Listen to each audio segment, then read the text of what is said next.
and Assalamu alaikum class 4. I wish you all are doing well and learning at homes. As you know, I am your SST teacher Aruj Yunus. We are studying about Unit 3 Geography. Geography means mapping of Earth, to study about physical features of Earth, environment, etc. Today our topic is natural disasters. What is meant by natural disaster? A natural event such as earthquake, flood, etc. that causes great damage or loss of life. Natural disaster का मतलब होता है कुदरती आफत जो कुदरत की तरफ से भेजी जाती है,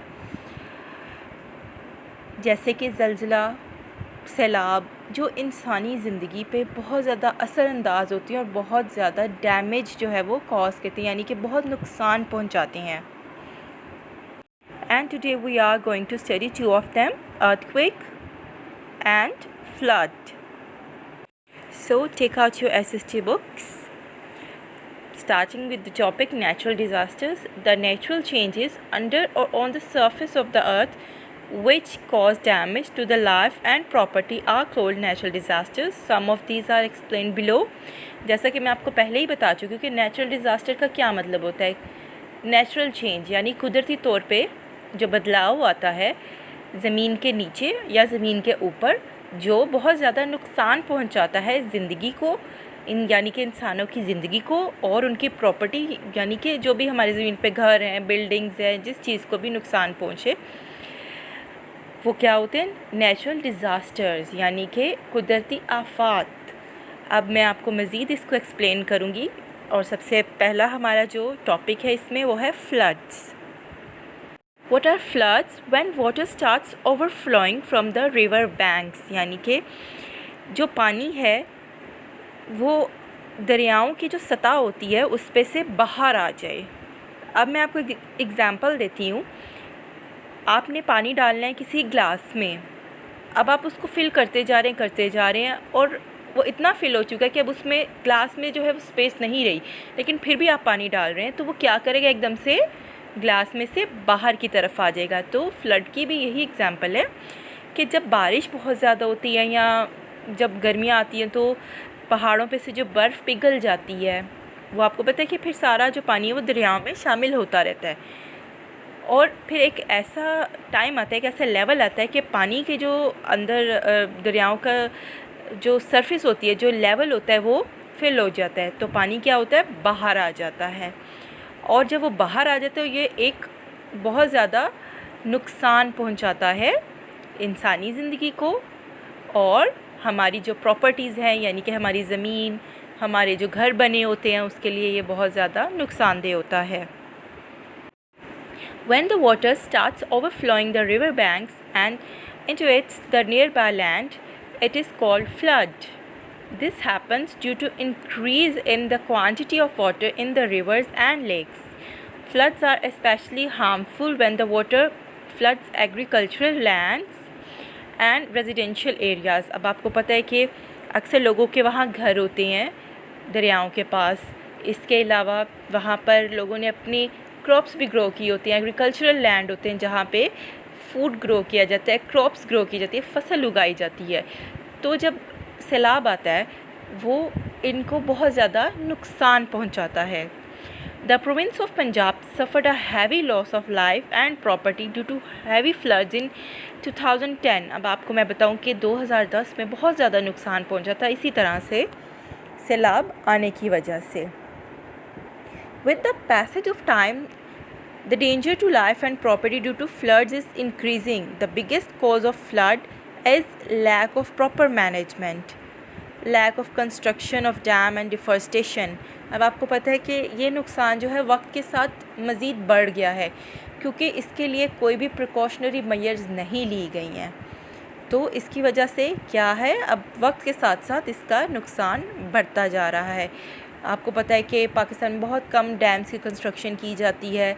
इसके अलावा बहुत ज़्यादा जो हमारे जंगलात हैं उनको काट दिया गया है.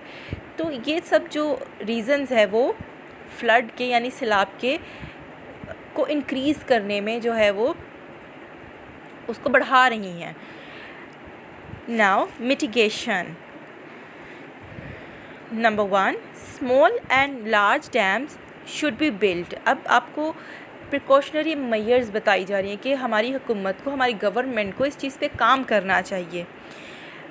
अब क्या बताया जा रहा है कि छोटे बड़े जो डैम्स हैं वो बनाए जाने चाहिए, क्योंकि आपको पता है कि डैम में वो पानी जो है एक्स्ट्रा जो है वो आप उसको बिजली में कन्वर्ट कर सकते हैं, यानी कि डिफरेंट वो चीज़ों में यूज़ हो सकता है, बजाय इसके कि वो सैलाब आए और वो लोगों को नुकसान पहुंचाए, उनकी प्रॉपर्टीज़ को नुकसान पहुंचाए। Number 2, more tree should be planted and deforestation should be controls. आपको पता है कि जो दरख्त हैं वो बहुत हेल्पफुल होते हैं पानी का फ़्लो रोकने के लिए, और ये कहा जा रहा है कि ज़्यादा से ज़्यादा जो है दरख्त उगाए जाएं और जंगलात का कटाव जो है, यानी कि जंगलात को जो ख़त्म किया जा रहा है उसको रोका जाए। Number 3, the human settlements on the river banks be discouraged. अब ह्यूमन सेटलमेंट्स क्या होती हैं? घर बनाते हैं जो लोग, अपना दरियाओं के करीब घर बना लेते हैं अक्सर लोग, तो ये कहा जा रहा है कि उस चीज़ को रोका जाए, क्योंकि आप जितना दरिया के करीब होंगे सैलाब का उतना ही नुकसान आपको पहुँचेगा।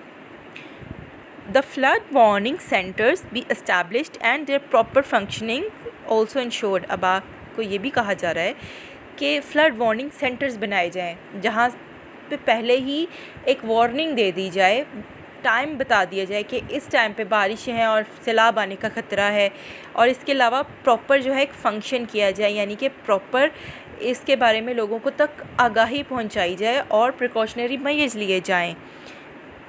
5, defensive walls be constructed in the populated areas to avoid expected dangers of floods। अब जो है अगर दरियाओं के करीब एक दीवार तमीर कर लें तो इससे भी सैलाब का जो ख़तरा है वो कम किया जा सकता है। Now number 2, our topic is earthquake. Earthquake क्या होता है? ज़लज़ला। आपने अक्सर सुना होता है और अक्सर आता भी है, आपने ये ख़ुद भी फील किया हुआ है कि एकदम से जो हमारी अर्थ है वो शेक करना स्टार्ट कर देती है। द शेकिंग और moving of the earth is called an earthquake. During the earthquake certain movements under the surface of the earth result in to vibrations. हमारी जो अर्थ है वो शेक करती है, कुछ मूवमेंट्स होती हैं हमारी ज़मीन के नीचे जो अर्थक्वेक लाने का ज़रिया बनती हैं।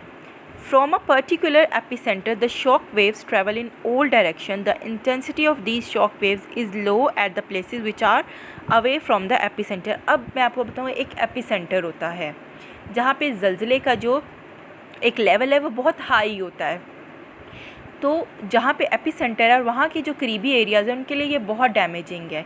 हाँ, अगर एरियाज़ जो उससे दूर हैं वहाँ डैमेज कम होता है या नहीं होता। If an earthquake occurs in a populated area, there can be loss of life and property. The earthquake which rocked Quetta in 1935 caused massive devastation. On October 8, 2005, due to heavy earthquake, massive destruction occurred in the area of Azad, Jammu and Kashmir, Khyber Pakhtunkhwa and Islamabad। अब मैं आपको बताऊँ, एक earthquake बहुत ज़्यादा जो शदीद आया था वो 1935 में था, जिसने कोयटा में बहुत ज़्यादा तबाही जो है वो क्रिएट की थी, और एक आया था अक्टूबर 8, 2005 में। अब मैं आपको थोड़ा सा बताती हूँ, तब मैं भी छोटी थी, मैं स्कूल में थी, वो 6th क्लास में थी, और फिर जब हमने टीवी में देखा और पता चला कि कितना ज़्यादा उस ज़लज़ले की वजह से नुकसान हुआ था उन जगहों पे जो उस एपिसेंटर के करीब थे। इस तरह का जो डैमेज है वो बहुत शदीद, जो ज़लज़ला आता है और जो एपिसेंटर के करीब होते हैं इलाके, वहाँ पर बहुत शदीद किस्म का नुकसान पहुँचता है। The shocks of the earthquake were very strong and people in most of the cities in Punjab rushed out to open area and roads from their houses, offices and business places. The earthquake causes serious damage to buildings.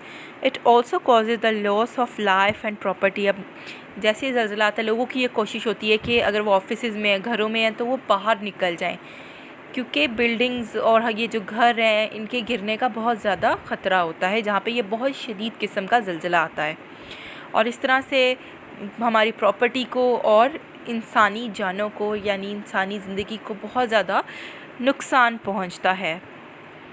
The infrastructure facilities like bridges and roads are destroyed and transportation facilities are affected. Help and rescue work becomes difficult. The supply of electricity, gas and water is also disrupted. अब मैं आपको ये बताती चलूँ कि जिन इलाकों में ये ज़लज़ला बहुत शदीद आता है वहाँ पर रोड्स तबाह हो जाती हैं, जो एक सिस्टम होता है वो सारा रुक सा जाता है, वहाँ तक जो रेस्क्यू वर्कर्स होते हैं उनका पहुँचना मुश्किल हो जाता है, वहाँ पे इलेक्ट्रिसिटी, गैस, इस सब की सप्लाई जो है वो डैमेज हो जाती है।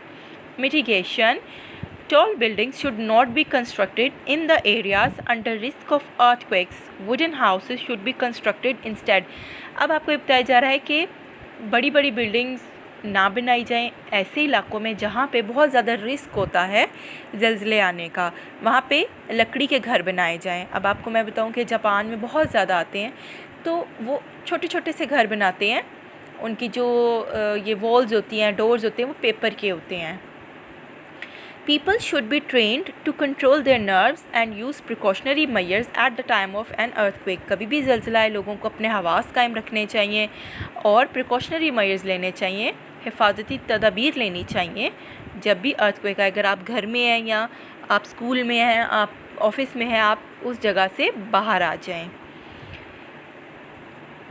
To measure the intensity of earthquake, an instrument called seismograph is used. A scale used to measure the intensity of earthquake is called Richter scale. अब एक इंस्ट्रूमेंट यूज़ किया जाता है, आला यूज़ किया जाता है अर्थक्वेक यानी ज़लज़ले की जो भी इंटेंसिटी होती है उसको मेजर करने के लिए, उसको सेस्मोग्राफ कहते हैं। I hope it is clear to you all. We will meet in next video lecture. Till then, take care of yourselves. Allah Hafiz.